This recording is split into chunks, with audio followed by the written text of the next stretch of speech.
We're gonna walking in the jungle. Tingnan natin yung bahay na inabandona ng asawa ko. Ito yung bahay na iniwanan ng asawa ko. Wala nang nakatira. Very long time ago. Ang tagal na nilang iniwanan na ito, guys. Mobile home, mobile house. Yan. Pero sayang din na. Malaki din. Maliit lang ng konti ng bahay namin ngayon. Ayan na. Ayan. Diba? Sayang, inambado na lang.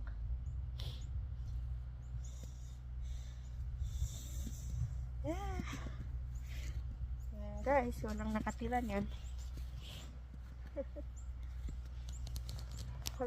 Yayain ko nga yung asawa ko pupunta dyan mamaya.